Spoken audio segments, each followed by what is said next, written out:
Our next piece for you this evening is a beautiful, beautiful piece by Robert W. Smith. He typically does many, many festival works, and Encanto was one that we used for festival this season. It incorporates very rich and just wonderful, wonderful and beautiful chords. You'll hear a lot of interaction between the low ends and the upper woodwinds, as well as the percussion as they interact with each other. And it's just an absolutely beautiful and gorgeous tune, and how he sets up these rich harmonic and melodic lines and combines them all together. Please enjoy Robert W. Smith's Encanto.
soloist for the evening. Please give them a round of applause.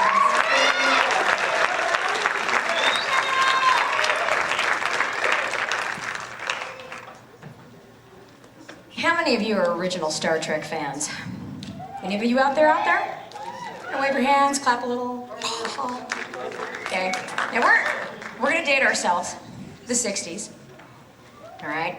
Original Captain Kirk, Mr. Spock thing. Series went on for a few years, was canceled. Decided to bring it back for several major motion pictures. What we're going to share with you this evening is the original composition to Star Trek the Motion Picture, done by Jerry Goldsmith, who actually only passed away just a few years ago, 2004 actually.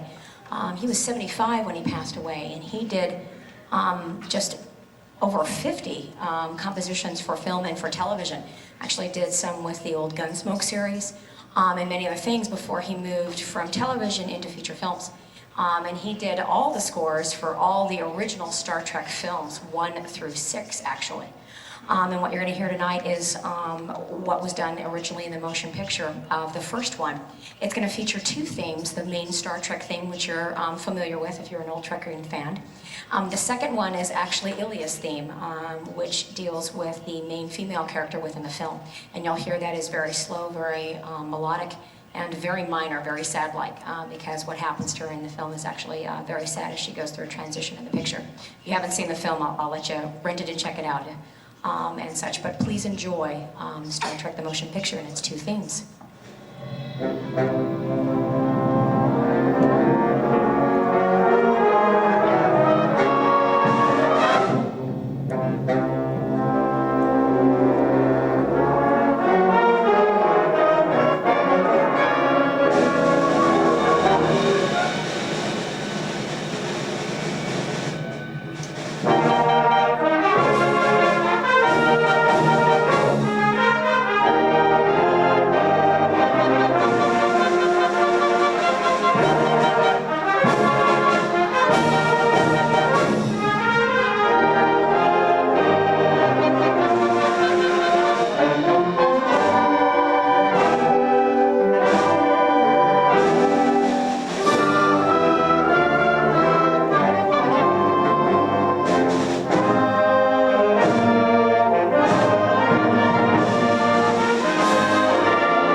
Ladies and gents, Chris Ramirez, who is our alto saxo soloist in that one. Let's give him a round of applause. Thank you, Chris. And you need to give the round of applause to trumpets, because working on that 6/8 theme, bum, ba ba beam, ba ba bee, bum bum boo dum, was troublesome for them, and it took them a long time to be able to nail that in 6/8 time. Give the trumpets a round of applause, please.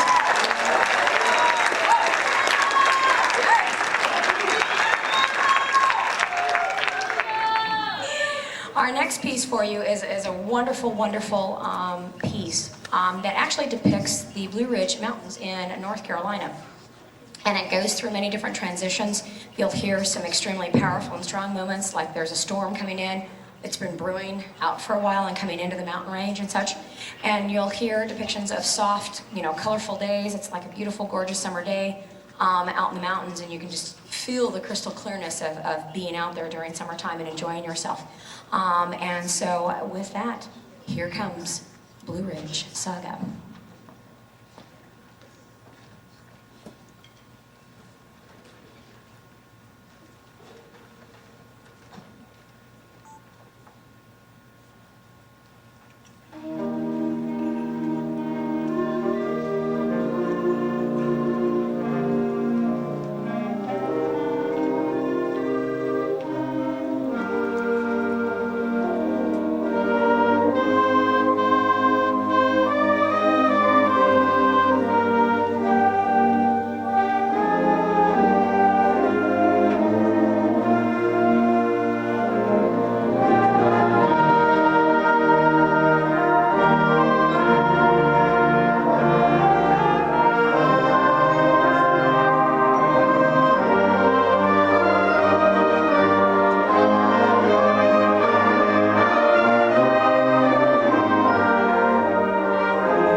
Please give Marcelo another round of applause for his trumpet solo.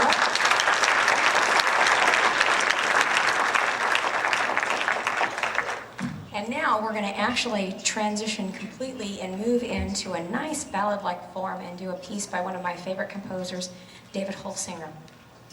I actually had a chance to meet Mr. Holsinger at a convention, and meeting a fellow composer and or conductor is kind of like meeting a movie star. You're like, oh my gosh, there he is. And I got to actually spend a lot of time. I didn't ask him for his autograph. I wasn't that bold and brave, but I did get to spend some time and talk to him about how he actually incorporates the idea of alto sax, taking more of a melodic line, but in a very different way, and where they're featured, and how he actually harmonically sets it up. And he's very unusual in that way, to actually allow the alto saxes to have a little bit more freedom, where nobody else is duplicating on the line. It's just alto saxes, and they get these nice little rich harmonies. And Holsinger is very, very good at how he incorporates the alto saxes and then the other wind and percussion players around them to make the piece actually work. He likes to take a lot of hymnal types of tunes and place them into the symphonic realm. And this particular piece is meant to bring you back to your childhood. So please enjoy my childhood hymn.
Treat.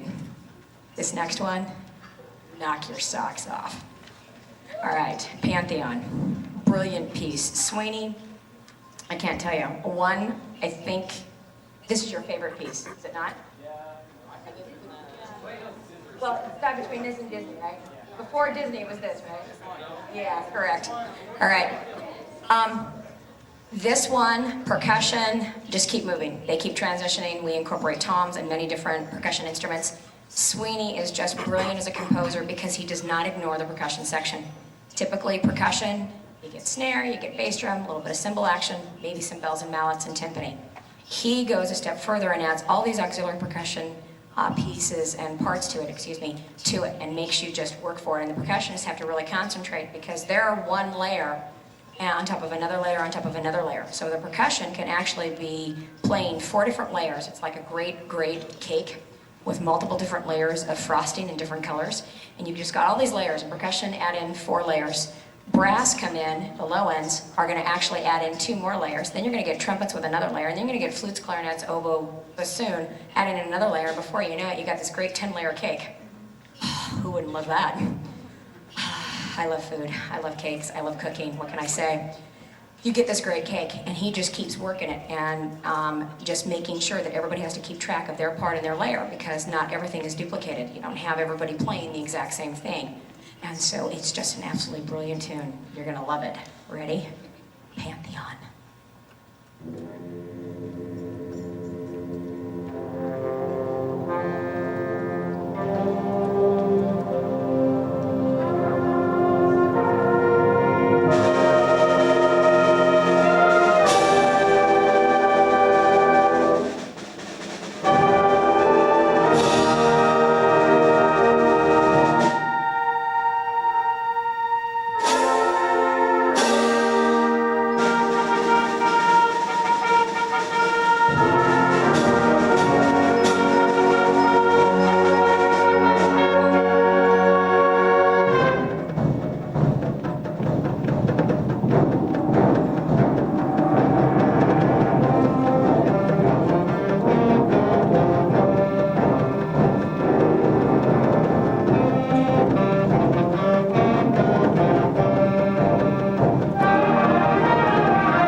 give Marcelo another round of applause.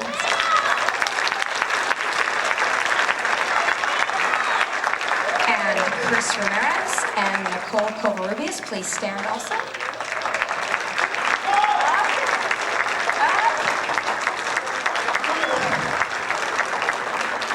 Excellent job, guys. Now, you have to give percussion an absolute big round of applause for Pantheon for all of their work back over in May.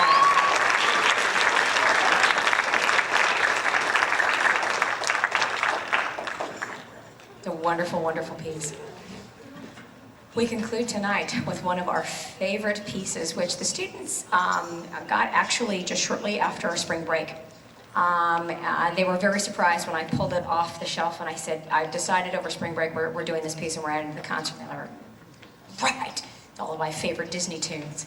And they were absolutely amazed at how well the arranger is actually able to switch from one song to another song. And there's many, many Disney films that are incorporated in here. The Lion King, The Jungle Book, to Mary Poppins, The Little Mermaid, etc. And so all the students were very enthralled in picking out, these are my favorite pieces, I love this one, I love that one, etc., etc. And working the piece and being able to bring it to life. Please enjoy Disney at the movies, and hopefully your favorite tune will be featured from there as well.